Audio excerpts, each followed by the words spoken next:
had one of our guests on, Jason Fry, talking about the Celtics are going to win their 19th championship.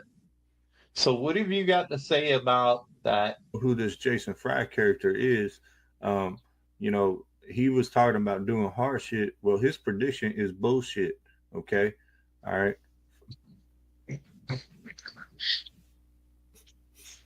The flu got me last week. Powered through You that. don't look much better. Yeah, well, on my bad days, I look a hell of a lot better than you. Are you ready for the joke? I was about to introduce the joke. You jumped the damn gun again. I'm feeling Caribbean here in this. You're feeling Caribbean. That's the word I just made up. What the Caribbean.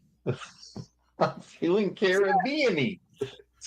Folks, we are the most entertaining thing on the world, in the world right now.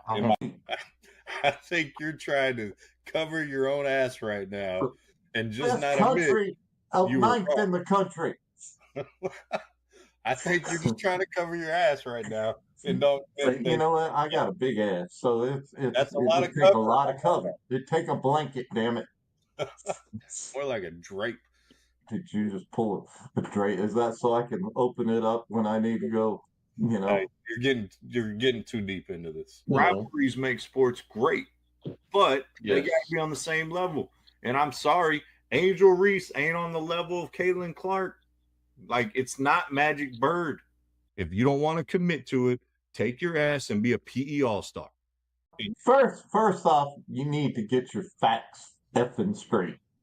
How do you like me now? How do you like me now? What? You're the coach. Shut up, dude. I won 5 Super Bowls, damn it. How dare you call the Cowboys a shit team? Watch the Cowboys. It'll be fun, they said. Bloody fucking hell, it was no fun. It was like riding a train around one of the Kardashians' asses, and you just disappear into this abyss of ass. Somehow he talked about buttholes that made me hungry for a PBJ sandwich. It's 35-7, and it's only 7 because you just scored. Shut up. Are you telling me coaches like Coach Popovich does plays in spaghetti noodles? The thing about Coach Popovich is he actually liked to use popcorn with super glue. Popcorn with super glue? Yeah, he would put super glue little magnets on the bottom, and then he would arrange them on the board, and he would like color them different colors, and that would signify the opponents. And yeah. Are those the players? I don't want to give away any industry secrets on that particular thing, but yeah, I'm just gonna say you gotta. Yeah, I don't really know what I'm saying no more. And they're playing with sticks, and they're playing with a little puck all the time. Expert analysis right there. They play with sticks and pucks. Talking about last names, Stankhoven. He put the stank on them. And that was terrible. I'm sorry. I'm going to look directly into the camera up here, which I hardly ever do. I want to apologize to y'all on behalf of my bloodline right now, because that was awful. Oh, my God. You're getting worse. All right. Trying to grow the game, man. Global game. These people, they don't give a damn. Well, I don't really know, but it drives me nuts. You're almost going to laugh. I can see it. Almost fixing to lose it. It drives me nuts. Oh, man. Oh, you didn't know? Your ass better call somebody.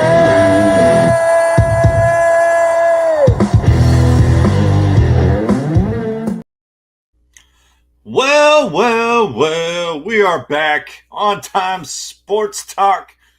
Like I said, the self-proclaimed greatest father and son duo on the airwaves right now.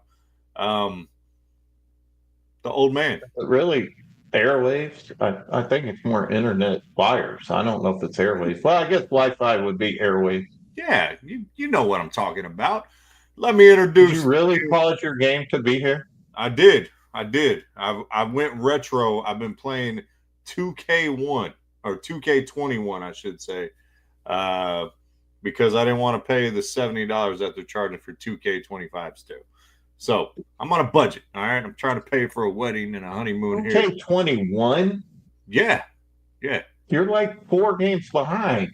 Yeah, I didn't buy any of the other ones because I forgot how much I didn't like 2K21. So, but you know, you can only play so much Assassin's Creed. It's just, anyways, haven't had much time to play anything really. But you interrupt me. I didn't get to introduce you. I am Casey, the remix schedule. He is Eddie, the original, the bald and beautiful schedule over there. And folks, we like to start with our classic dad joke, or sometimes he mixes it up. It's not funny at all. The folks at home, for some reason, laugh sometimes. But what you got tonight, old man? What do you call a beehive without an exit? A beehive without an exit. First thing that popped in my head was honey hole, but that wouldn't be right. Unbelievable. Get it? Unbelievable. I actually think my guess was funnier than that. Yeah, well, it's a family show, so I'm not going with the honey hole. It's a family show. Have you been watching our intro? Every one of our things got bad words in it, which doesn't spell much. We're supposed to have a possible U of H volleyball commit on here in the next few weeks, so we're going to have to clean it up a little bit. But yeah, it's Monday. It is an interesting time in the sports world. And let's give you the rundown. We got the NFL. You know, it's Tag Tuesday tomorrow. Who's going to get franchise tagged? What are the Cowboys going to do with Odigizua? I suck at his name. We're just going to call him Ziggy. All right. The defensive tackle, Ziggy. Are they going to tag him? Are they going to work out a deal? Eagles cutting one of their Super Bowl cogs from this past season. Or are they? Sources say they are, but it's not official. You know, we'll see what that's about. And then Washington just keeps making moves that piss me off. I'm just going to be honest. And then Jimmy is hanging it up. And then we have the Travis Hunter question. Then we got some NBA, and then we got Game 7 talk. Is Game 7 the best thing in sports? And I'm going to give you my thoughts on the TGL because Mr. Bald and Beautiful over there doesn't even know what I'm talking about when I'm talking about that. Half the audience isn't even going to know what the hell that stands for. Well, they are. You better explain what it means. What does it stand for? I think it's Tiger Golf League, actually. It's his golf league in Las Vegas, and it's actually an interesting concept. It's somewhat entertaining. If you're not like the traditional golf person, they basically like have a shot clock and teams going at it, and their green actually is engineered to move stuff. Anyways, but yeah, I'll get into it later. You know, you're getting me started on a TGL segment right now, and that's not what we want to do. It's not what we want to do right now. Not what we want to do. No. So, but yeah, excited that we potentially have I teased the volleyball U of H commit from Magnolia West High School. So hopefully we'll be able to work that out. And also in the works, I teased this on the live show. Manager Bochy potentially coming to the show as well of the Texas Rangers. So Coach J. Kidd makes an appearance every once in a while. We all love Sir George. And I hear Jerry Jones has a makeover. So we're going to see what that's about. We might hear what he's doing. One of many. Yes. With Ziggy there. So let's go ahead and start in the NFL. My my big brother Damos, the Who Day Nation, the Cincinnati Bengals ended any Dallas Cowboy dream of giving CeeDee Lamb a legit number 2 that was young and effective, and they tagged T. Higgins. Smart move, bad move by the Bengals? What do you think? For me, I think it just makes sense. I mean, it's pretty much expected. I think it makes sense. That team needs to try and keep as many people together as they can because I think once they get a healthy quarterback back, that they need all the pieces to continue down that road. So it just makes sense. It's not really a big surprise to me. Like I said, I think they need to try and hold on to what they can hold on because I think they are always on the verge, but they got to keep their quarterback healthy and they got to keep weapons around him. So not a big surprise to me, but the fact that this is a second year in a row, if I'm not mistaken, for him. Yes. So, I haven't read up on his attitude about it, but you get franchise tag, you still get quite a bit of money. So, not that bad a deal for him. Yeah, I think it's the right move on the Bengals' part for now. You mentioned keeping it in attack or intact if they want it to be successful. But I think what it takes away from it takes away money they could be putting towards the defensive side of the ball, which has been their biggest issue. They have an absolute game wrecker in Trey Hendrickson on the defensive side, it was my pick for the defensive player of the year. But ultimately, the Bengals making that move is not surprising. You're right, it's not surprising, but I do think it's interesting in moving forward. I wonder if it is going to be we're going to tag you, work out a deal thing, or is it going to be we're going to tag you, you have one more year in the sun with us, and then we're going to let you go because we're going to draft your replacement in this draft. So it'll be interesting to see what the Bengals do moving forward on there. Multiple reports, multiple sources say the Eagles are cutting one of their Super Bowl stars. Darius Slay could be gone. Well, I think this is coming from Adam Schefter, who is usually the guy on the top there, knowing what the rumors are. And it's, there was talk about this even before the Super Bowl. So it's going to be interesting to see where he ends up. I don't want to hear anybody talking about, the Cowboys should get him, because it ain't going to happen. Anybody that's not a tier 4 player or one of those Madden players that runs slow, catches bad, runs routes bad, all that stuff. That's kind of where the Cowboys will be getting players from. Yeah, I think once again another move that makes sense, but it's going to be interesting to see where he ends up. My bet is he may go to Washington. I mean, everyone else join that team. Yeah, I don't want to discount you're right, the Cowboys, if they're being selectively aggressive in free agency, like Stephen Jones said, Darius Slay may be able to be a guy that you bring in because if you're not going to re-sign Jordan Lewis, you need a third corner, right? You have Trayvon Diggs coming off another injury. You have Deron Bland that should be healthy now. He got healthy towards the end of the season. I think it's something the Cowboys should look at. Is it something that they will do? Probably not, because that would be you got to catch my drift. That's the thing. It's always about who they should look at. It's always about who makes the most sense that they'll screw it up. It's just like last year. We needed a running back. And there goes Barkley. There goes Henry. There goes anybody that is not that bad player on Madden that you can find in free agency that can't run fast and can't hold on to the ball. So I think that's what they're doing. I think Steven and Jerry get on Madden the new Madden and they look at the players that are not on the board or whatever that are way down in the free agency thing, and that's where they make their picks from. So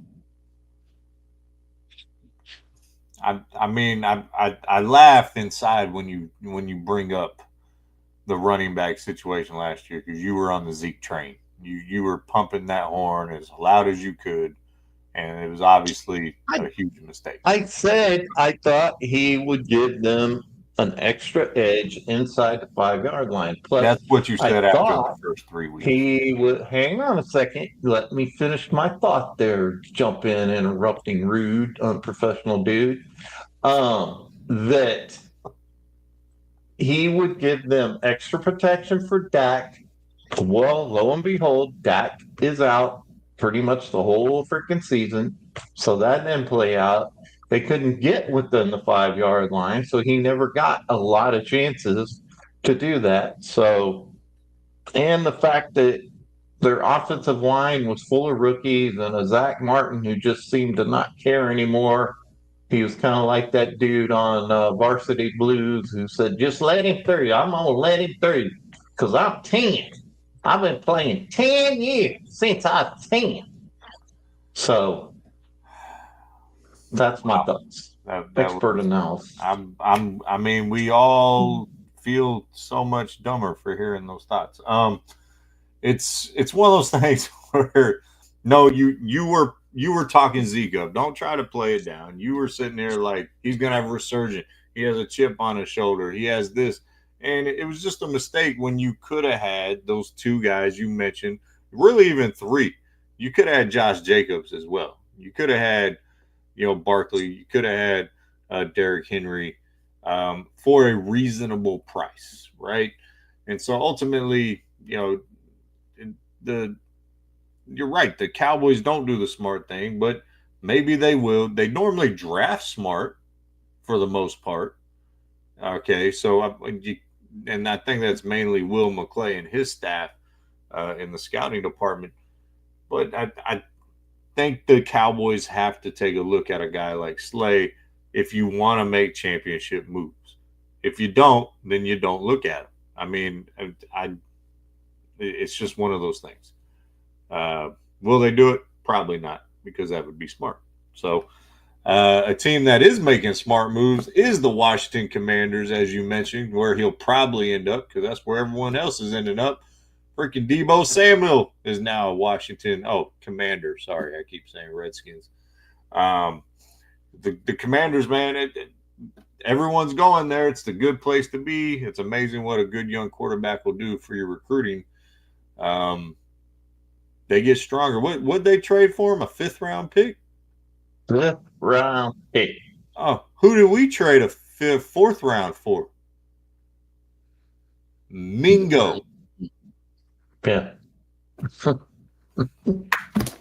5th-round pick. 5th-round pick. They get Deebo. We do this is more evidence of we have the dumbest GMs in Dallas.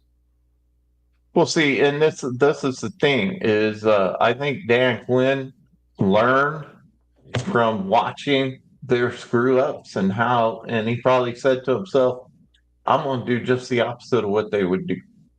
I'm going to offer up a 5th-round pick and see if they'll take it. And they took it. And it's sad because every team except the Giants in the NFC East seems to know what the hell they're doing. Except for the Giants and the Cowboys, I mean. The other 2 teams know what they're doing in free agency in the offseason. Now, Dallas' claim to fame is they've had some pretty good draft picks.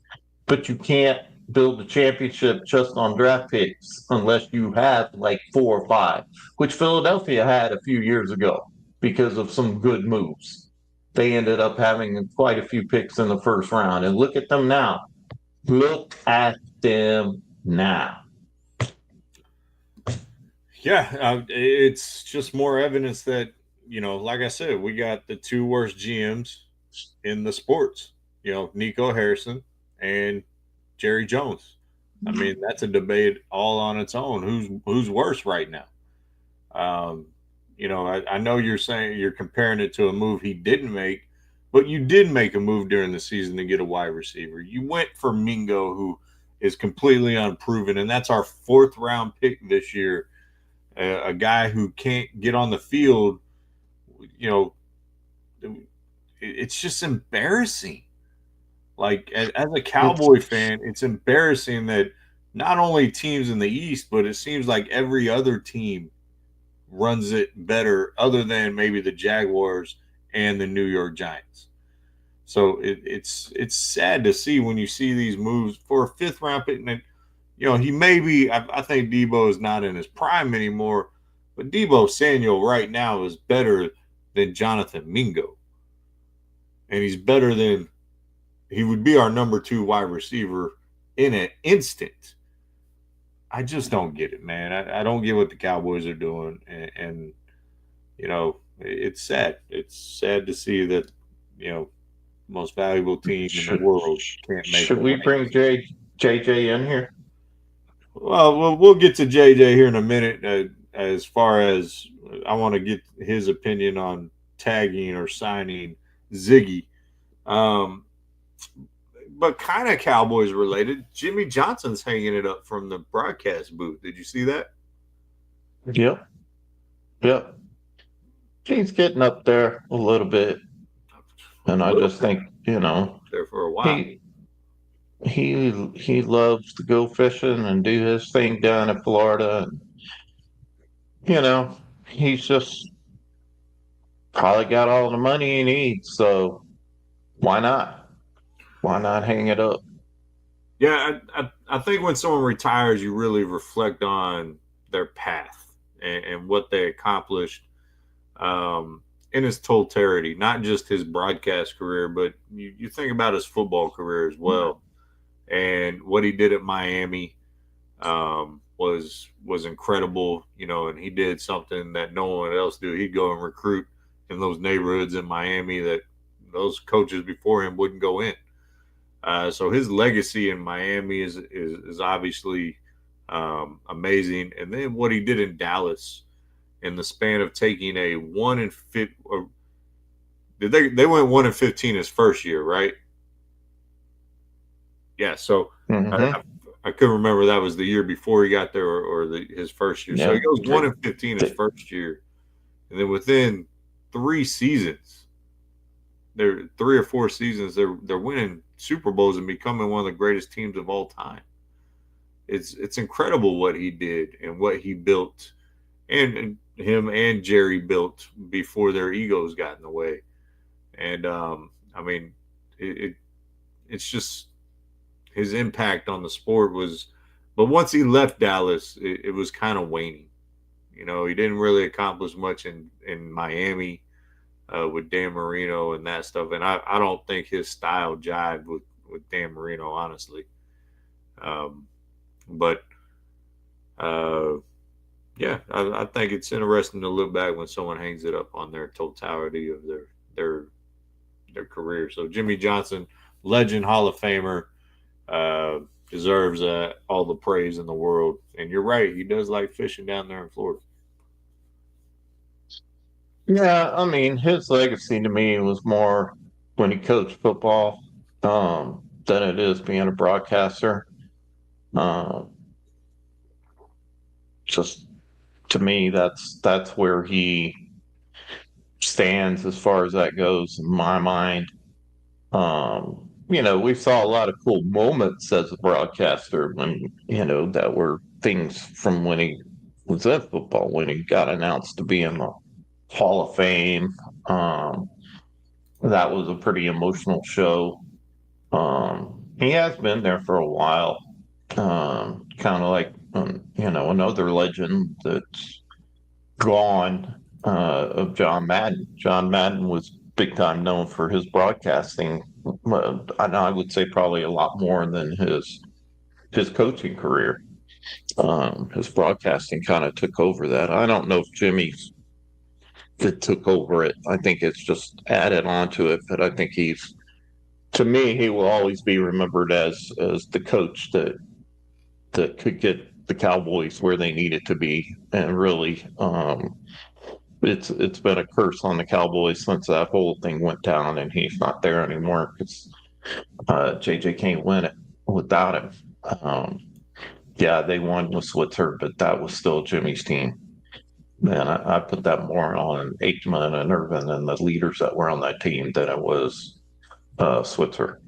So Yeah, that was definitely. I think they won in spite of Barry Switzer, definitely not because of him. So, all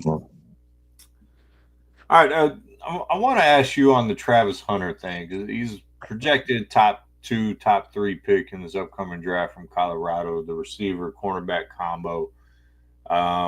And in my lifetime, and you can dispute this if you've ever seen it. I don't think we've ever seen a player of his skill set on each side of the ball. Like I know his coach at Colorado he dabbled for the Cowboys as a receiver, but it wasn't full time. So what would you do if you drafted Travis Hunter? Would you go defense, offense? Would you go both ways like you did at Colorado? Like if you're the coach, knowing the punishment of the NFL, which way would you go with it? well, for me, I would play them both ways. But here's the thing, though, is that once again, we're going to talk about it's an investment for whatever team gets him. Uh, Obviously, the first few years under a rookie contract isn't as bad, but the bottom line is that's an investment, and the wear and tear on somebody playing both ways. Now, in my lifetime, I've seen quite a few players. I mean, uh, just Deion Sanders obviously was one. We've seen a few others that they do trick plays and bring them in, a few linebackers and things like that. Seeing a couple dual sports people like Bo Jackson was. But so I guess the answer to the question is, would I do it? Yes, I would. I would limit him on offense, and bring him in when he's needed, um, for third and long or whatever that might be, um, just to put somebody out there and get some people in single coverage. But I think it's all going to depend. It's all going to depend on who he gets drafted by and what their makeup is. If one of these teams like the Giants take him, the Giants are going to need help in both areas. I think if the Giants take him, the Giants play him both ways. I think. Um, so, yeah, I mean, the answer to your question is yes, I would play him both ways, but limit him on offense. Okay, so you would make him a full-time corner, bring him on as a full-time corner, and then put like a package together for him on offense, is what you're saying. Basically, and like I said, the thing is, it depends on the team, um, and what they have on offense. Because you know, if you're looking at Tennessee, which I think is probably going to take a quarterback, that really leaves him falling to either Cleveland, New York. I don't see him going all the way a fourth pick to Patriots. Uh, but so I think that's what's it's all going to depend on is what's interesting though about this draft order having Tennessee, Cleveland, and the Giants.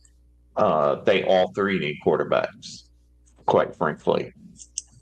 So is it possible that they pass and take quarterbacks Oh, it's instead of always him? possible. I think, but I think the only quarterback that's worthy of those top 5 spots, really even the top 10 spots, is Cam Ward. I know someone's going to take Shedeur Sanders too high because valuing, quarterbacks in the draft are always overvalued. Um, I agree with your assessment on Travis Hunter, though, on the fact I think lockdown corner is a lot more valuable than wide receiver. Mm-hmm. And ultimately, I think playing wide receiver is less taxing, so you can get in there. Uh, but I don't think you can play full time receiver and full time corner. He may do it for a season or two after his first year or something like that nature, but I don't see his whole career doing it, and I think he would make a lot more money as a full time corner versus a receiver. You know, what's interesting is to me, out of these top five, or these bottom five, I should say, but top five picks, the place that makes the most sense for him to go to, in my mind, is Jacksonville. Jacksonville would be the team that they really need somebody to help out Lawrence. And that would be his perfect landing spot. But what we're going to have to see is because you have teams ahead of them, even the Patriots, even the all top four picks here, they all need quarterbacks. Jacksonville is the first team that comes in that first round, first five picks that really could use both. They could use a corner and a wide receiver. They could get them in one person. So, do I think he's going to fall to the fifth pick? I don't know. And I don't know if someone's going to try to make a move in those picks to try and get higher to be able to get him, because really those first four teams need quarterbacks more than anything else. Gotcha. Yeah, I think it's going to be interesting to see who does go with him, because I think he's the type of dude that you take the best available. Like, that's the type of guy. And I think you have to look past what your needs are when you have a generational talent like he is. I mean, he really is. And so be interested to see what happens. But you said JJ was in the house. So we're going to talk some Ziggy real quick. But so ultimately, the Cowboys, it is Tag Tuesday tomorrow, the franchise tag in the NFL. Their defensive tackle, Odigizua, I think that's how you say it. I'm always struggling with that. But will he be tagged or will he not be tagged? And, to answer that question, let's talk to Jerry Jones, the man himself. I'm all in, folks. I'm all in. I'm Jerry, all in. That's all I got to say. Well, the wind's been blowing. My hair's kind of I was messed about up to a say little your bit. hair is a little off there, but Well, here's the thing. I heard y'all talking a little bit about my team. I heard y'all talking a little bit bad about my team. well, it So here's, is. and I want to know, gosh darn it, damn it, I want to know who got our secret out on using Madden football to make our picks.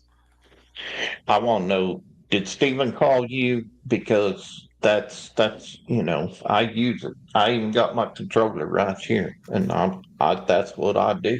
Hold I on, check it out. Jerry.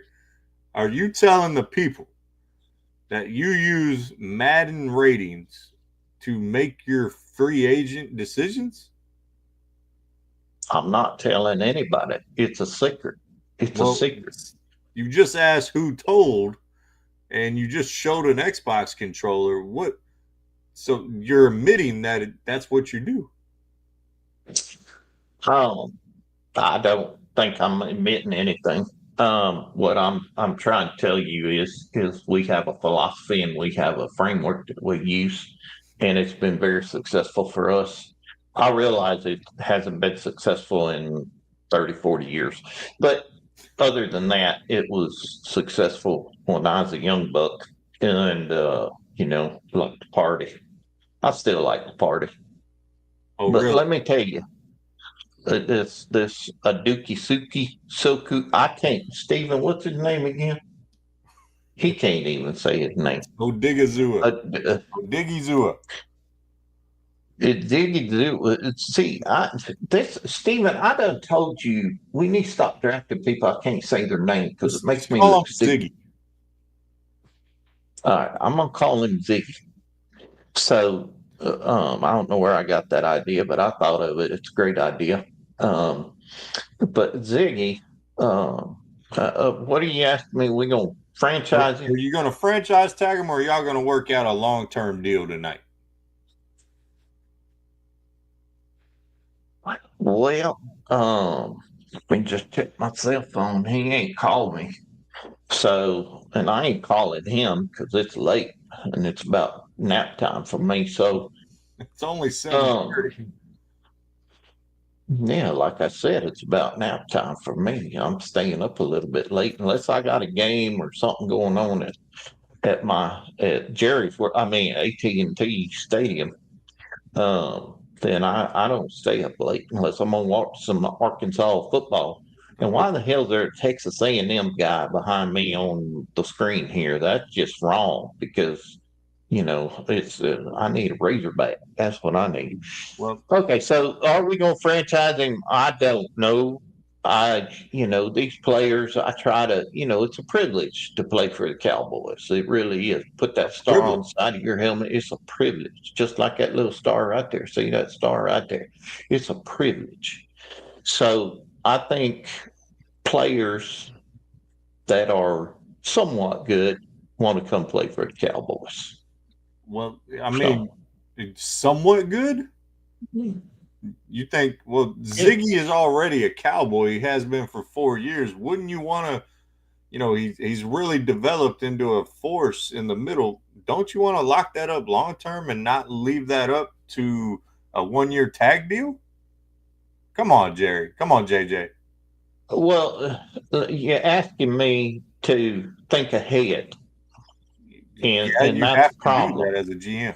That's a problem, okay? Because I live here and now, and what's going on, see, is that the Cowboys today are just as good as the Cowboys have been, and that's the way it is. And I'm sorry that the fans don't understand that we are just as good as we've always been. And I don't understand why y'all don't understand that. I You think you're understand? incorrect on your assessment, Jerry, and even your Madden ratings would tell you, no, you're not. So getting back to Ziggy, are you gonna tag him? Because if you're not gonna call him and he's not gonna call you, ultimately, if you don't tag him, you're gonna lose him to free agency, and you have one defensive tackle on your roster, and that's Mozzie Smith. Who? Smith? Mozzie? Yeah, your first round pick from a couple years ago. Hang on. I got to check my notes on that. Is it really Mozzie Smith? Is that what his name is? Yes. See, now Smith would probably keep because I can pronounce his. That's not a problem. I can pronounce Smith, but Azagi Boo Boo Zoo. I can't.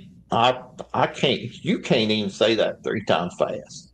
That's like rubber baby Well, booty bumpers. it seems like you have really bad negotiating tactics. You didn't make this deal early enough, and the tag average came out last week, and it went from about 22 million to 25 million. So if you would have worked out a deal last week, you would have saved yourself a course of about 8 to 9 million over the course of the deal.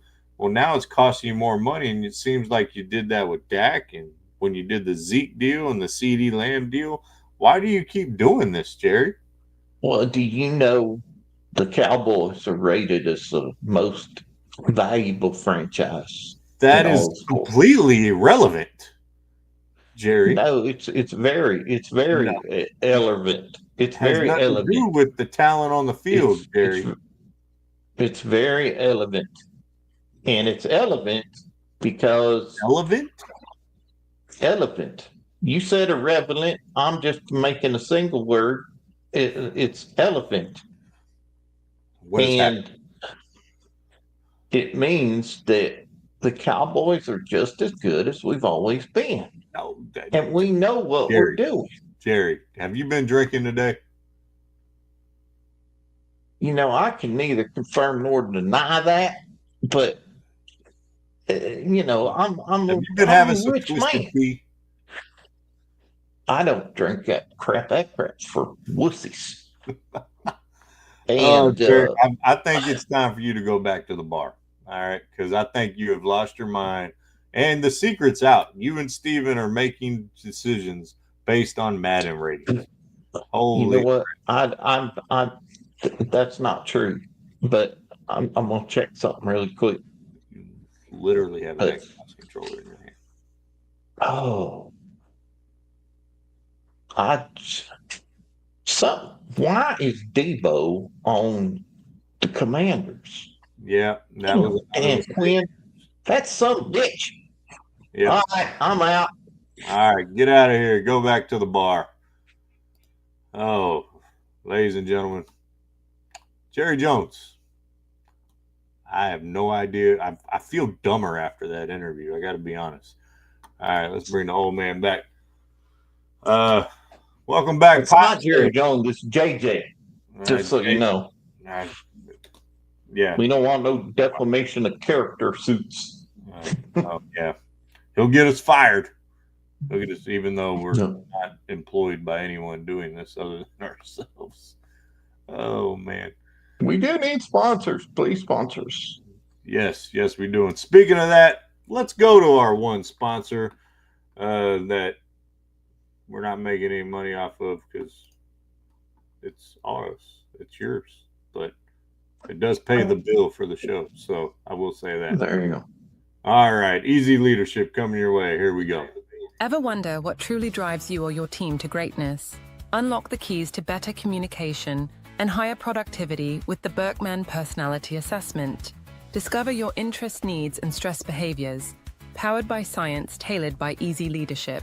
Our experts transform complex insights into simple, actionable strategies for your personal and professional growth. Empower your team, elevate your leadership, and deepen your understanding with Easy Leadership by your side. Ready to thrive? Why not use real data when it comes to making your business strategy work?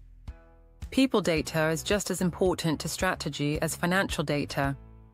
To make any objective attainable, it requires people for the execution. Start your journey to self-awareness and transformation today with Easy Leadership. Check out our website at easeleadership.com. All right.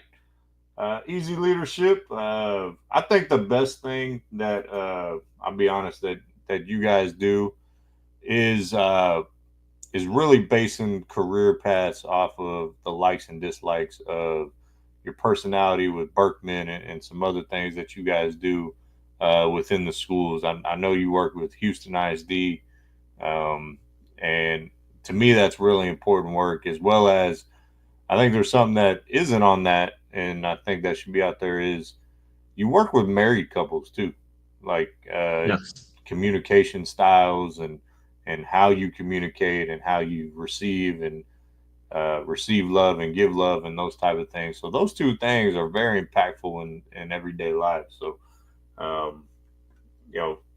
Yeah, most definitely. I think communication is where things go awry, and we adapted that to couples from the business world because how people communicate. There's in a couple, there's one person who needs all the details. When they go buy a car, they want to do all the research, look at it, and all that stuff. And then there's people like me who say, "Ooh, it's red and it's a sports car. I want that." And that's it. That's all the research I do. But that in couples causes issues. So yeah, we analyze the personality and then give you some tools to be able to communicate better. So yeah. all right, let's I know we took the break there and I don't want to beat this to death, but I really think the Cowboys put themselves in a spot for re-signing Ziggy because they don't have anyone else. They're probably going to have to draft another interior lineman. If you tag Ziggy and say prove it one more year, it's going to cost you $25 million, which I think ultimately you're fine with because he is an impact player now. He's not like a Chris Jones type guy or a Jalen Carter for the Eagles, but he's kind of a tier 2 defensive tackle. And so you're willing to pay that. And then if he does ball out and has a great year, I think you're probably okay with having to pay a little more ultimately to keep him long term. He's 26 years old. He's still in his prime. I think they should lock him up for the next 4 years. And maybe you get a little bit of deal under the tag of 4 years, 22, 4 years, 23 million, somewhere around there. Oh, yeah. And I mean, it brings you to the thing of trying to understand what they're trying to do, just like JJ was saying, understand to try and understand what the hell they understand. So, and there's going to be players out there. I mean, Josh Sweat is a guy that is not going to be with the Eagles probably this year. Another one. I mean, if the Cowboys just took who the Eagles are fixing to give up, hell, it would improve their team immensely. You get Slay, you get Sweat, but of course, so yeah. The fact that they haven't announced anything this late on a Monday night before the deadline, kind of it doesn't bode well for him coming back to be a Cowboy. And then, like you said, where the hell did they go if they lose him?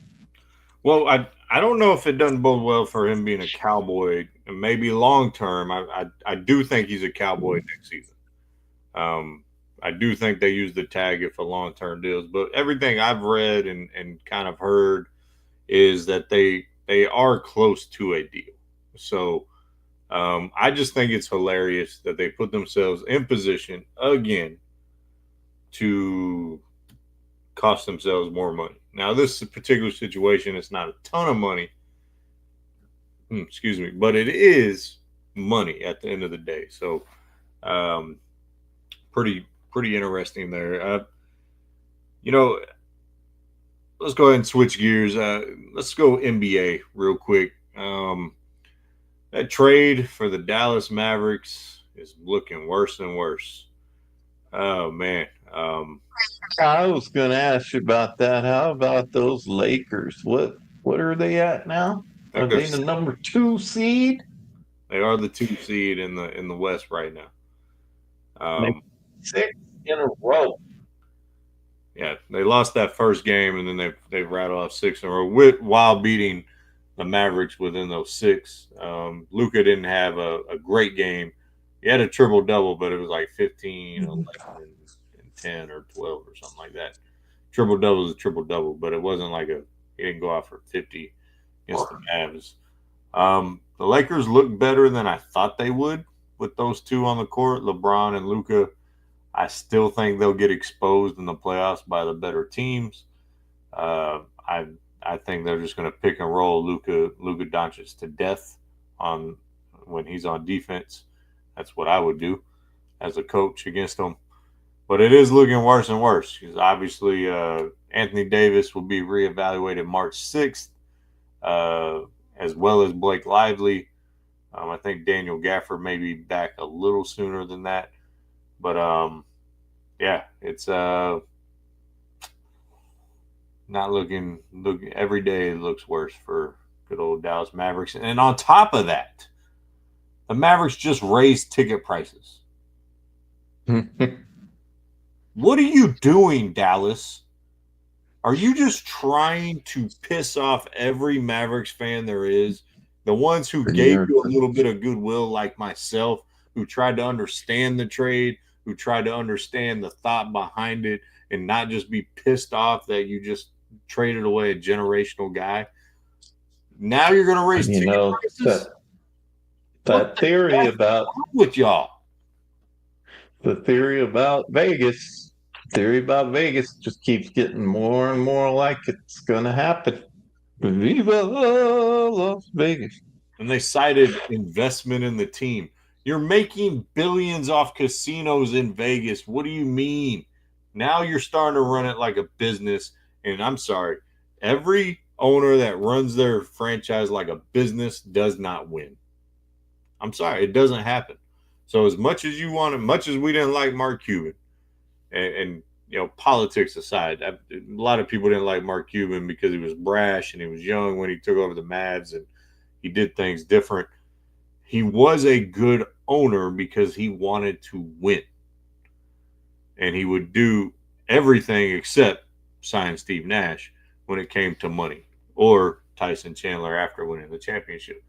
He had a couple mistakes in there, but overall, his pursuit was to win because he lived and breathed the Dallas Mavericks. This new ownership doesn't live and breathe the Dallas Mavericks, and it's taking a toll on the franchise, hence giving a guy like Nico Harrison full unchecked power and to make a trade like that, as well as stupid stuff like this of raising ticket prices and kicking fans out for wearing Fire Nico shirts and stuff. I mean, you're alienating the fan base, and maybe you're trying to make it as miserable as possible to, as you just pointed out, move them to Vegas. Yeah, I'm finding it really, really hard to think that that is not going to be the case, just because they're not doing anything to get the fan base rallied around them. They have a crappy product on the floor. They made a terrible trade with one of the most beloved players in Maverick history. I would say almost as beloved, not as beloved, but as much as Nowinski was. And not only that, they put him on a team, let him go to a team that we already know if LeBron has another good player with him like that, that that can find a way to work with him, aka Dwayne Wade, uh, and others, that they're going to be good. And the fact is, the Lakers right now are rolling through the league, um, at least in those last 6 games. To me, another story outside of that is, and this is what's going to be interesting. I'm starting to believe that the Cavaliers might be the one to knock the Celtics off their perch, because the Cavaliers they're on a 10-game winning streak. They are winning games away. They are winning games at home. They're dominant at home, really. Um, and just, I think nobody, at least in my mind, nobody's really talking about what they're doing right now. And everybody's like, oh, Boston's built, they're going to come back and do this again. But the way the Cavaliers are playing, I just think that they have a real chance to meet, obviously, in the Eastern Conference Finals against the Celtics, maybe, and knock them off their perch. Yeah, Well, that's I just mean, my thought Cleveland's on the doing East, incredible. and win it all, actually, unless the Lakers do. How bad would that be if the Lakers go with Luka and they win the championship? How bad would that be for the Mavericks fans? Pops, I might take that banner that's behind me off my wall if that happens. Um, Well, it's one of those things. I'll talk about the Cleveland point. Yeah, Cleveland has been incredible this year. What they've built up there around Donovan Mitchell, after him having a little rocky in there, wanting out of Utah, has been phenomenal. What they've done up there, and you want to talk about an owner who was hated for a long time, and up there in Cleveland with the whole LeBron saga twice. But they've gotten it right, and I agree with you. I think they can threaten Boston. Ultimately, you know, as a basketball coach, 100%. Now, if I was putting money down, I'd put my money down on the defending champ of people who have been there. But Cleveland's got the tools; they really do. So it'll be interesting to see how that plays out, and I hope they do meet in the Eastern Conference Finals because I think that'd make a great television. To be honest, I've criticized the product a lot, but we'll see what it looks. Playoff basketball is always better than regular season basketball. So, how about this one? Our favorite guy, Jimmy Butler. Good old Jimmy is being sued now by the owners of the house he was renting in Miami. Apparently, he left the place trashed, didn't pay his rent. This guy cannot get right. They're actually playing well in Golden State right now with him on team, but there's always something off the court with this guy right now. And I'm like, just hire someone to clean the place before you leave. You make millions, dude. Come on, man. Be better than that. It's a funny story. There's no depth to it. I don't want to spend a lot of time, but be better. Just be better, like in that situation. I think it's safe to say he's not getting his security deposit back. That's just, Be better. Maybe it has to do with his name, Butler. He likes serving up a lot of chaos. He likes serving up a plate of chaos because he's a butler. That was awful. That was a reach, man. But, you're normally much better at the name thing. But, Butler, but maybe that's it because the first part of his name begins with a but. Thought he was actually and maybe he still has. He seems to be playing well with Golden State. Stephon Curry seems to be doing a lot better now that Butler is there and seems to be finding his. Stephon Kerr. Huh? You said Stephon Kerr. I thought I said Curry? I said Curry. No, you said Stephon Kerr. We can check the tape on that. I said Curry. Stephon Curry. Folks, if you're watching, comment. Stephon whatever. Curry. I said Curry. Just like in the soup, it is curry. It is very good curry. See, like Linda said, let the man be. Cancel. No. Unless you're talking about Butler. But yeah, I just think maybe he has turned the corner. Maybe he is doing better, but obviously he just kind of tore up the place when he left Miami, but he's got the money to pay for it. So it's looking like he's not going to pay for it. Yeah, we'll see.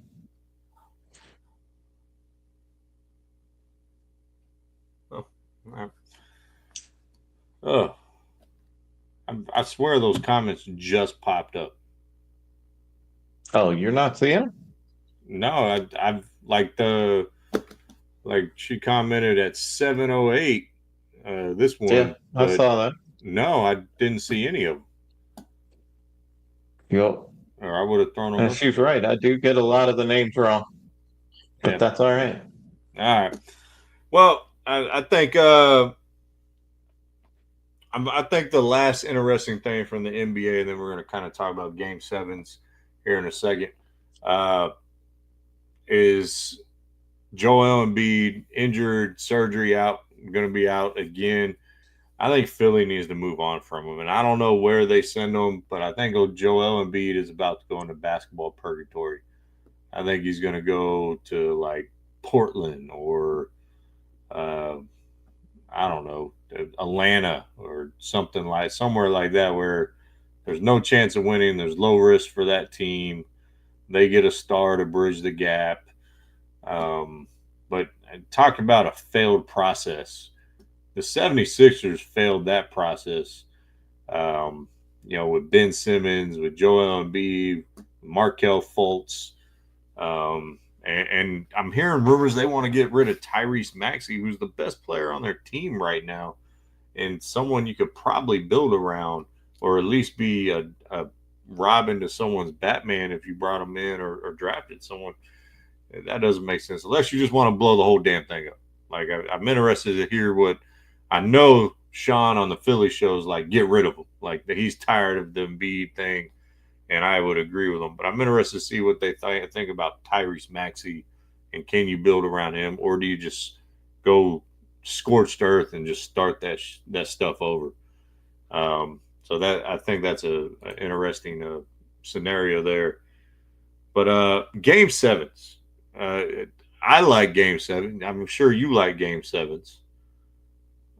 Most who wouldn't exciting like the game game in sports. Do you have, before I get into what I want to talk about the game seven, do you have a memorable game seven that you remember that like sticks out in your mind? Well, when the Stars won the Stanley Cup, Was that a Was game seven one in of- '99? I'm pretty sure it was. The Brett Hull in the crease illegally, game seven overtime. Was it game seven? If that was, that's a very memorable one.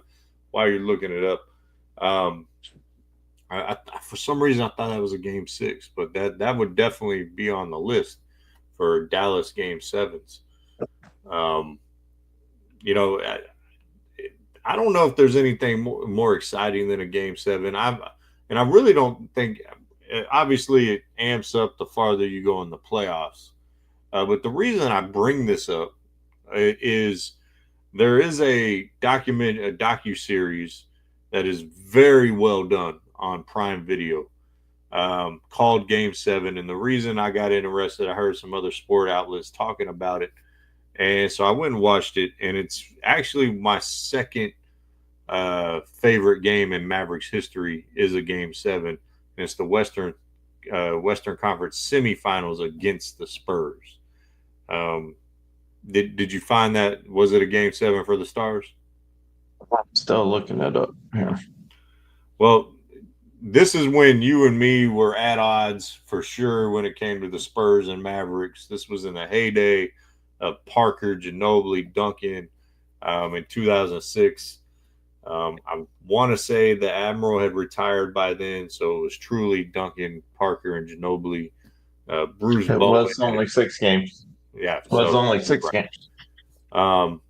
And that drive in the fourth quarter, and this was they do a really good job in this in the documentary of going into the history of the Dallas Mavericks, and it really took me back because obviously everyone in the Mavs right now is pissed and it's doom and gloom. They just raised ticket prices as well, so they go back and they do the history of, and you can attest to this, how bad the Mavericks were in the 90s.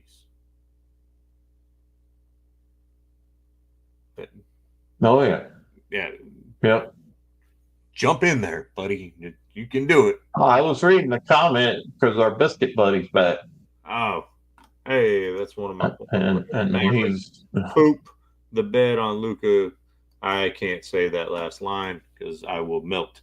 But I say it, go Spurs, go, even though I'm not really a Spurs fan anymore. Well, at this time of the documentary of that series, you were, but Yes. they do a really good job. And before that series, a point that was made was, were Europeans able to be franchise guys? Could you build your team around a franchise guy? And right now, the 2 best players in the league, probably 3 best players in the league, are all European. It's Jokic, it's Luka, and it's Giannis are the 3 best players in the league. And so they're all European, and it's not even a question now. Now teams look for these guys. But before, Dirk Nowitzki was he was soft. He couldn't get the job done. He's not a franchise guy. They had just let Steve Nash go a year or 2 before that, 2 years before that, because Nash beat them the next year in the playoffs. And then they go 06. They beat the Suns, I think, in the first round. Then they meet the Spurs in the conference semis. And it's where Dirk had his coming out party of being a dude in this league. And it's really, really fun to watch. And if you go back and watch that docuseries on Game 7 of the conference semis in 2006, it gets forgotten about because the Mavericks lost the finals after being up 2-0 in the finals.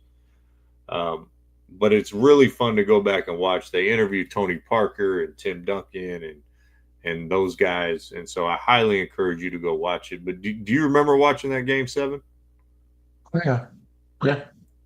Of course. It was one of the best ever. I mean, it was, Texas versus Texas. And it's like you said, it was, Game 7s always ramp up the play of everybody, and everybody's on edge, and even as a fan you're on edge. And it's weird in basketball. It's so different than it is, say, like a sport like hockey. A Game 7, it can be just one goal that wins it. Well, in basketball, it's really the end of the fourth quarter that everybody is. You got to move, you got to make it happen, you got to take over.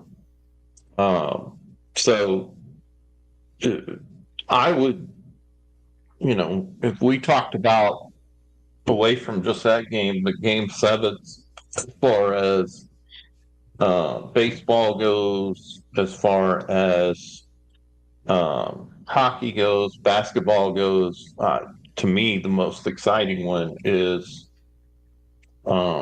basketball doesn't even come in second, because I think it's hockey, baseball, and then basketball when it comes to Game 7s. Just because the games are a lot closer most of the time in the other two sports, as therefore they're a lot more tense. The most stressful, exciting part of a Game 7 is when a Game 7 in hockey goes to an overtime.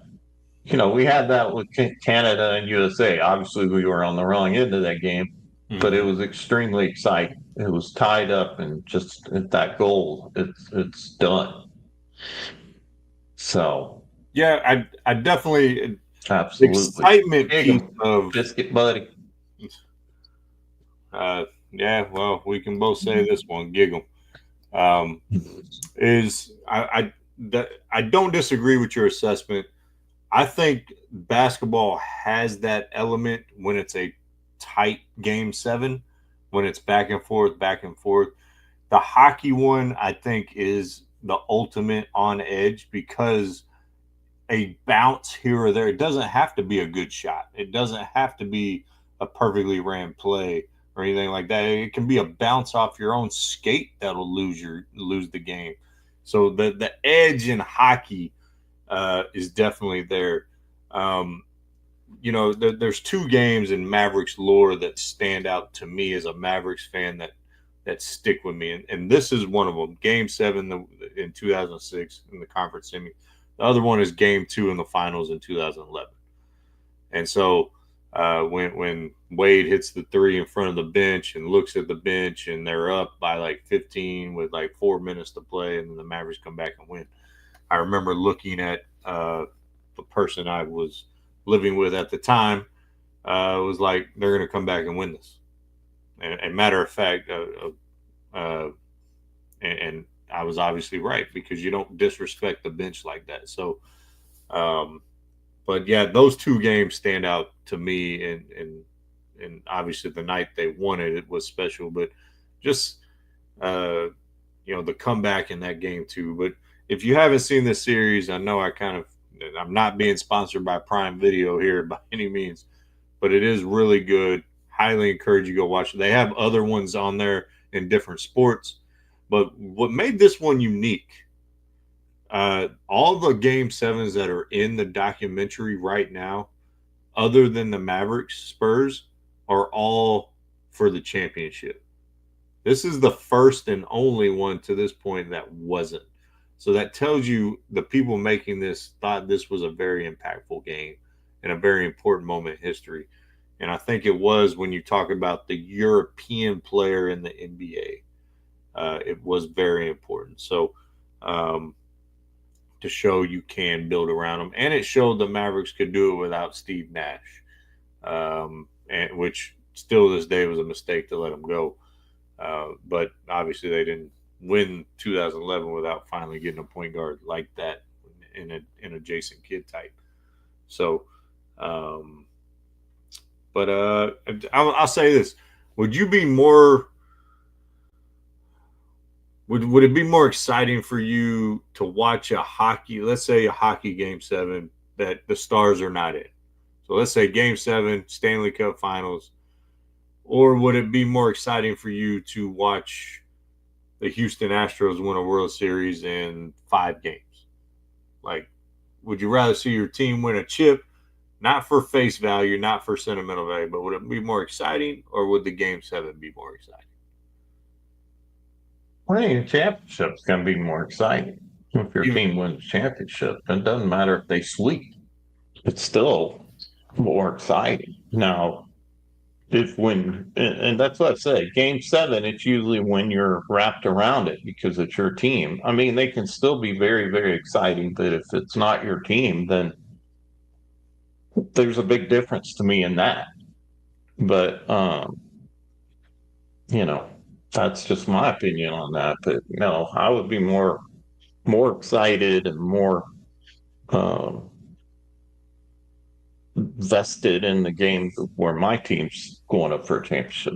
I think you have to take, in that scenario I just threw out there, I think you got to take the team into consideration, right? Because I was in downtown Dallas in 2011. That was the day my best friends Bob and Steph got married in downtown Dallas, actually at the Dallas County Courthouse, the old one, the red one. And ultimately, that was very exciting because we had never done it, right? And like, there's a picture of me and Bobby with our hands like this, kind of staggered, that Stephanie took of us. And it was that moment of, holy shit, this is going to happen. Like, the Mavericks are actually going to win the championship. But if you're a Laker fan who has seen 15, 16 of these, is it that exciting anymore? Like, the fact that you've never done it. But when you watch a game 7 that maybe your team is not invested in, or your team's not in, but you're a fan of the sport, like hockey, like I feel like if I have some sort of attachment to the hockey team, that's more exciting than just my team winning. So, but I think it's up to the individual as well. So, fair enough, Derek. Fair enough. And Biscuit Boy, game 7 of the 13 finals hurts. I hope Lively comes back strong. Y'all got a good one there. Do you think Kyrie returns, that Luka is gone? Game 7 of 13 finals. What was that? I'm brain farting on that. Yes, Lively. He is definitely a good one. He's going to be a beast. And Kyrie returns. I think he does. I think Kyrie found a home in Dallas. And I think he's ultimate professional. And I think he would want to see what they could accomplish with what they got in AD, if AD can stay healthy, with Lively and Gafford on the front line, and him and Klay Thompson and PJ Washington, and maybe another piece next year. I know the rumor is Kevin Durant. I don't really want to see that personally. I'm not a huge fan of super teams being put together in free agency. If you put together a super team via trade, fan of it. But Heat Spurs. I was fixing to say it was the Heat versus the Spurs when they went to what was it? It was 6 games, I think. Or no, they played the game 7, but then he hit that one. Yeah, the game 6-3 sent it to a game 7. Yeah, that was I can't believe I brain fart. That was a massive moment. So that one, what's amazing about that finals? If he doesn't hit that 3, Tim Duncan is 6-0 in final in the NBA finals. He'd have the same record as MJ. And LeBron would obviously have one less. Ray Allen would have one less. Dwayne Wade has one less. Like it's that shot changed the course of NBA history, and that's what's crazy about that one. And you know, I think there is no doubt you would put you have to put Duncan in the conversation of the GOAT if he's 6-0 in the finals. Like I think you have to, because he is the and that one.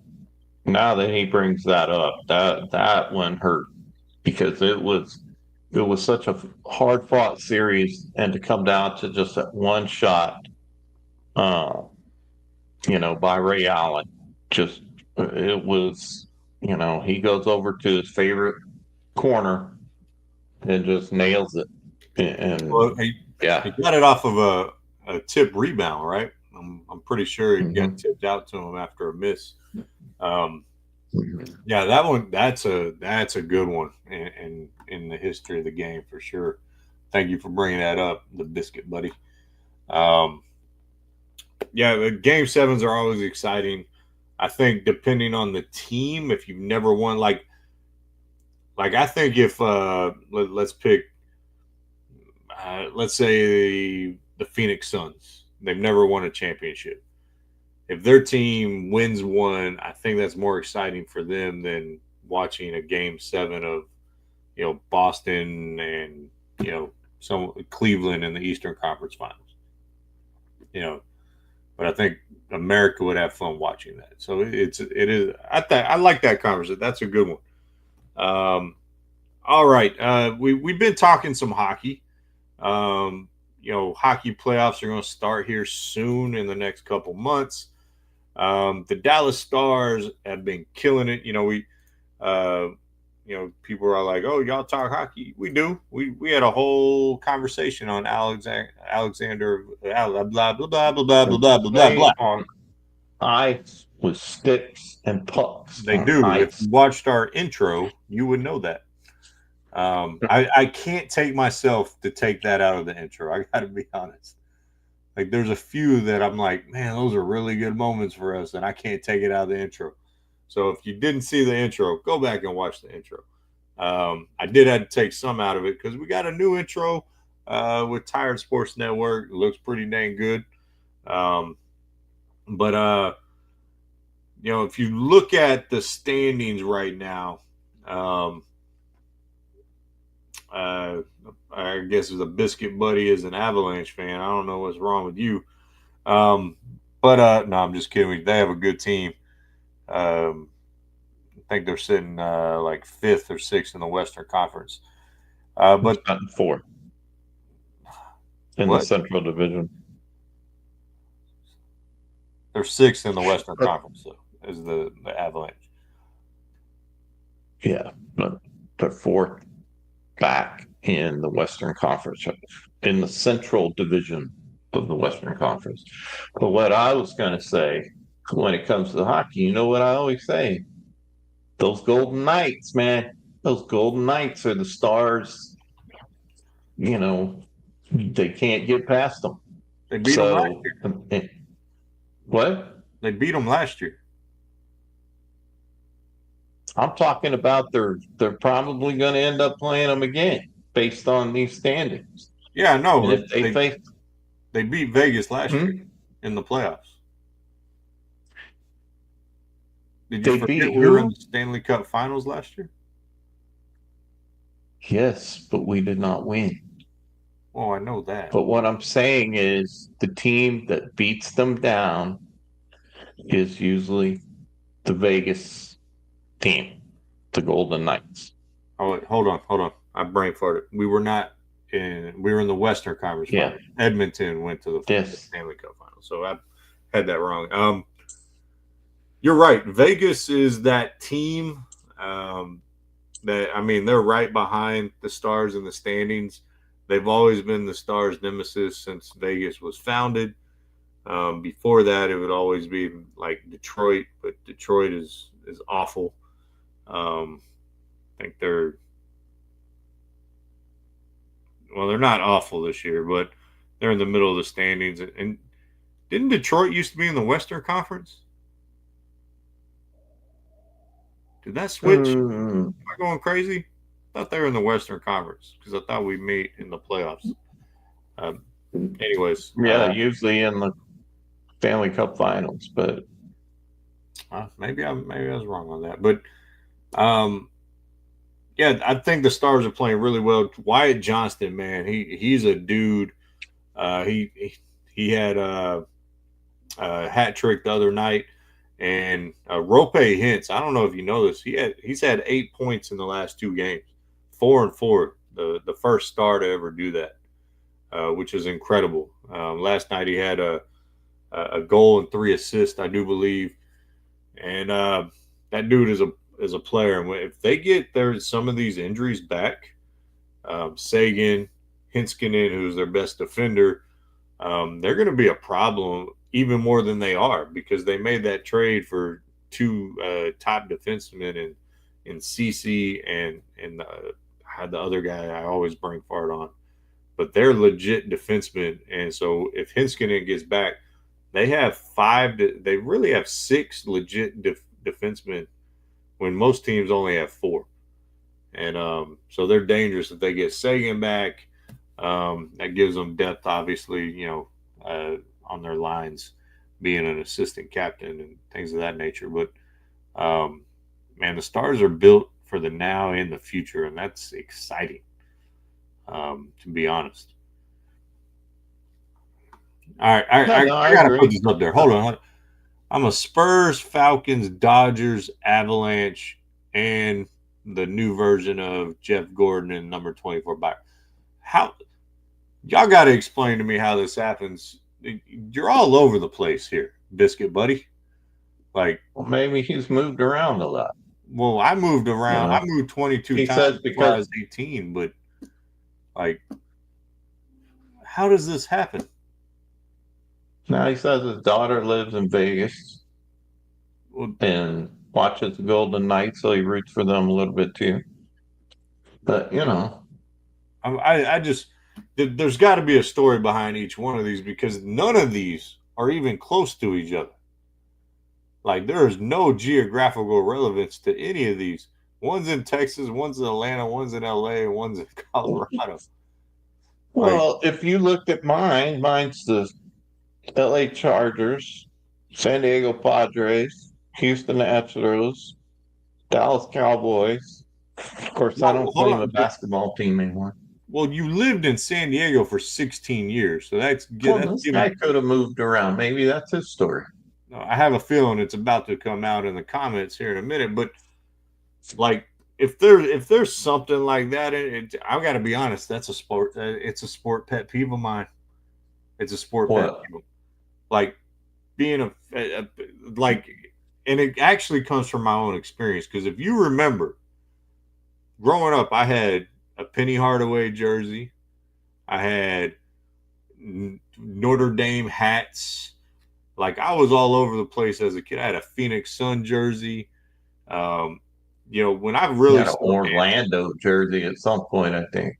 Yeah, that was the Penny Hardaway jersey. Oh, okay. So, I was all over the place with my fandom until I really settled in Dallas-Fort Worth, and I was always a Cowboys fan. That we're born into that. All right, here we go. Got the story. I knew it was coming.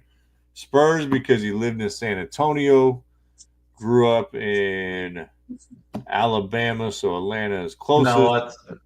My extended family is from Colorado, and my brother lives in California. Got me in baseball, so the Dodgers. So there is a story behind it. Got it. I knew there had to be a story. But I'll say this is I hate it.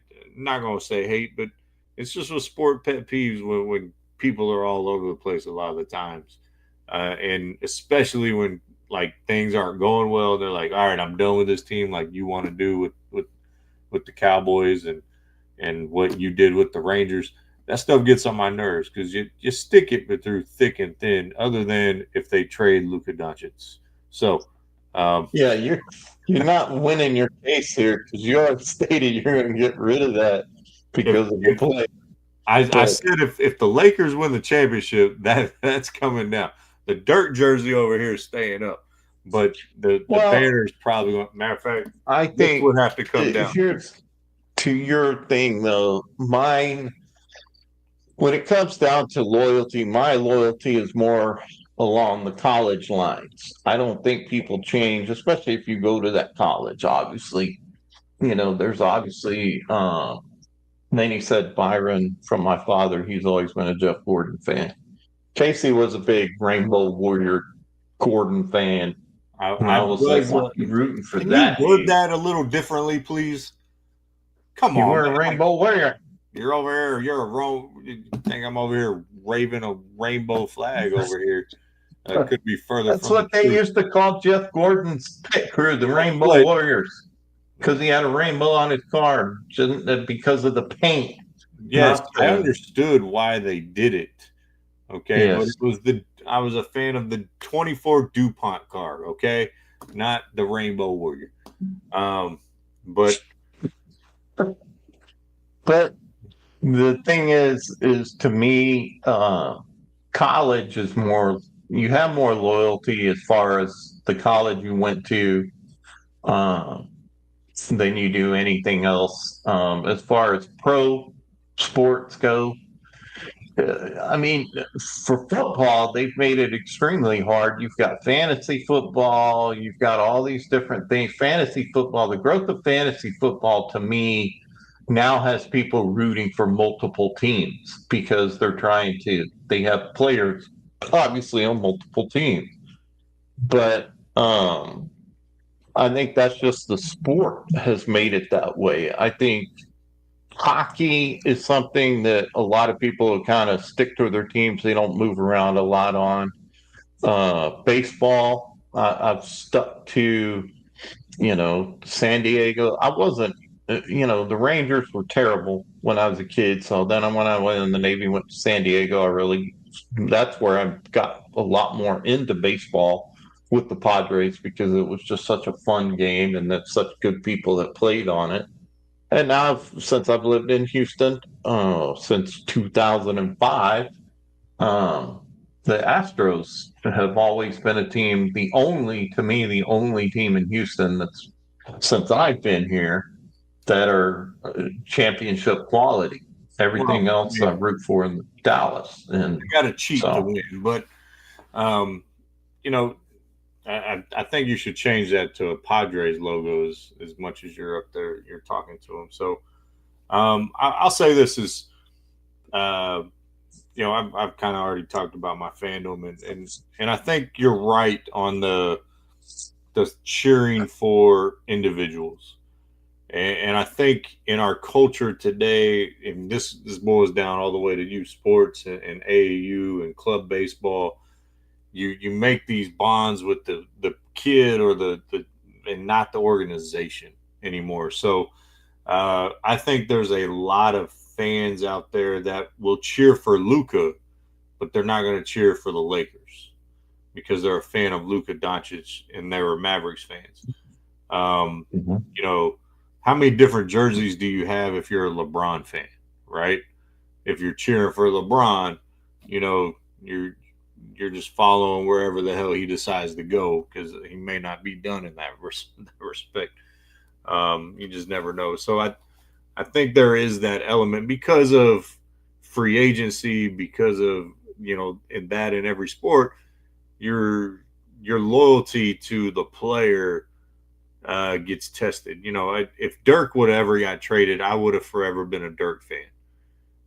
Obviously it didn't happen. I think there's a ton of people who would have cheered for Kobe if Kobe would have been traded from the Lakers, but they would still be Laker fans, but they would be Kobe fans. They'd be like, I want Kobe to do well, but not when he plays the Lakers, or something of that nature. So it's an interesting dichotomy there in the world we live in. But you're right, and you made some great points. Fantasy in every league makes you cheer for, I want Derrick Henry to run for 400 yards, but I want him to lose against the Cowboys or something like that. Like that doesn't work like that most of the time.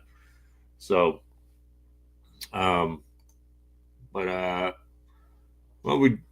hey, Biscuit Buddy, we're both Aggies, so you just went up in our book.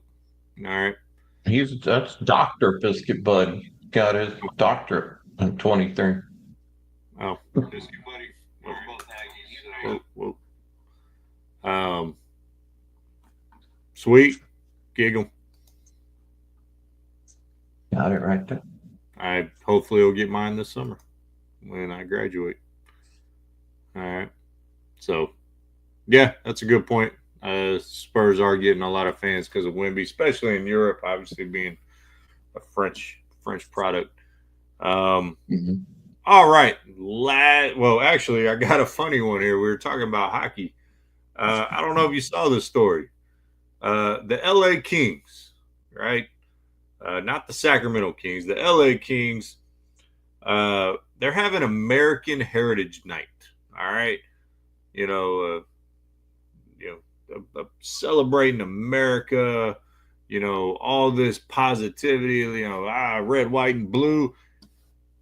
They had to apologize because they were selling at the stadium Turkish scarves. I don't understand why people don't recognize this stuff. America, we're going to sell you Turkish scarves. One, I don't even know what a Turkish scarf was. Were these American flag scarves that were made in Turkey? Like, I don't know the specifics. It wasn't in the story, but I just thought it was funny. Like, if you're going to have an American Heritage Night, at least have American made products or something, not Turkish stuff. Turkish delight. Someone didn't do the research. So to happen. Are you talking about me or the Kings? Because I feel like that was a shot at both of us. Kings. I wasn't a shot at you. Normally it would be, but it wasn't. So all right. You got me started on this at the beginning. This is kind of our last segment. The TGL, the Tiger Golf League in Las Vegas. All right. This is a massive golf simulator. You said you haven't Las Vegas. Okay. You said you haven't watched it. It's basically teams of 3 or 4 guys that are pros, top players, and they compete against each other on this simulator. Imagine the golf simulator you had at your apartment complex that I broke because I ripped a hole in the screen because I hit the ball so hard. Imagine that, but on a massive stadium scale, and they have a shot clock where they can't take too long to hit this shot, which I think they should implement that on the PGA. You have a shot clock. But what's cool is, and I didn't realize this when I first heard about this, is, and you were like, what in the beginning, is they have this green that they put on, and the green is actually programmed to move with the hole under the fine carpet that they have for the grass. So the breaks are actually lifelike to that hole. So if they're playing on Pebble Beach in the simulator or something like that, the green will shift under the putting surface, which to me that's crazy and that's awesome all in one. So if you get a chance to watch it, it is entertaining. I'm not saying spend your Sunday evening all watching it, but it's cool to tune into for a little bit. Yeah, I have not seen it or looked at it. Now I'm looking at it with, I guess you got 6 teams: Atlanta Drive, Boston Common Golf, Jupiter Links, Los Angeles, New York, and the Bay Club. Yes. But I'll have to check it out. It's quite frankly, it's the way technology's going. We may see this type of stuff. Yeah, if I was in Vegas, I would go check it out. Like it would be something that I would go watch in Vegas if I had the opportunity to go. Because I think it's a cool concept. At first, I was not on board. I was a lot like kind of how you are right now with this, like, this is going to be lame. It's just a way to make money. And the players are actually mic'd up and they're interacting with the crowd. It's kind of I think the best environment in golf is the Waste Management Open in Phoenix, just with the yelling and, I think it's the most fun tournament in golf, even though people go a little overboard drinking. You know what I mean? But I think this is a close second to where the players are interactive. They are being competitive. They're playing in a team environment, which I think this is kind of in a way to compete with Live Golf's team environment that the PGA wasn't too excited about with Live Golf. So I think it's very interesting, a very interesting concept. So, but the Biscuit Buddy, our number one fan right now, I think it'll get more people interested in golf, but I'm not sure it'll translate in long-term golf viewership.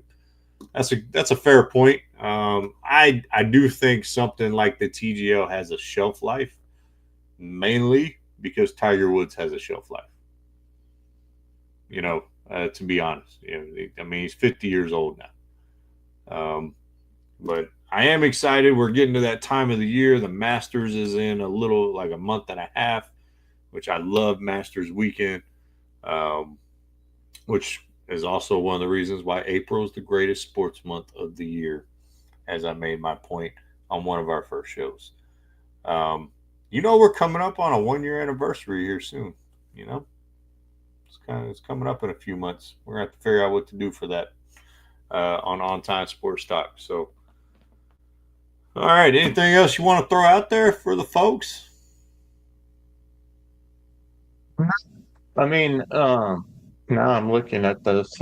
What's interesting about this TGL thing is the investors that are behind it. Like Los Angeles has Venus Williams, Serena Williams. The Bay Club has Stephen Curry, Andrew Iguodala. So it's got some. And Clay Thompson is actually an investor in it. So it's interesting to learn how this has all come together. But I'll have to check it out and get more into it. But no, I just think, as I said, I'm not buying into any of the stupid rumors about the Cowboys going after, because there's so many different players that they could possibly get. But I'm just not going to buy into it this year. I'm just going to expect the worst. If they do something, then that's great. But I'm not going to buy into it. I'm just not. I'm not going to do it. Not going to do it. Yeah, we appreciate you there, Biscuit Buddy. Hey, yeah, we appreciate that. Hey, it's nice to have some positive feedback.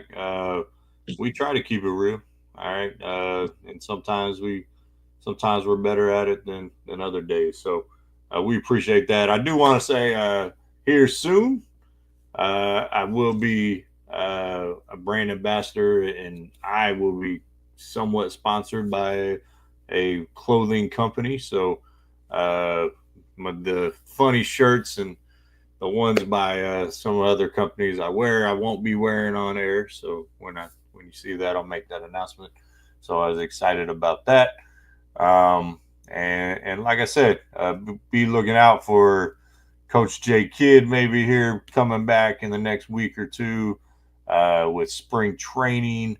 We got Manager Boach in the works, trying to get him and him on the show. So just know we're not being satisfied with where we're at. We're always trying to improve the product for you guys. And yeah. And if you are a sponsor, if you want to sponsor the show, throw it out there. If you work for someone and you think they would be entertaining, we can advertise. I'm exploring with a 3D fan that I just got in the mail. Don't know how that's going to work yet, but I promise I'll do a better job than the sign that I ordered for On Time Sports Talk that you can't really tell what it says in the background. But yeah, so thank you for that, and I think that's going to wrap it up, folks. Appreciate y'all being here. Yep. And until next week, We got a few more weeks at Monday night at 7, then we'll switch over to back to Thursday nights at 7 p.m. So thank y'all again. Peace. We love y'all. We're out. Take care.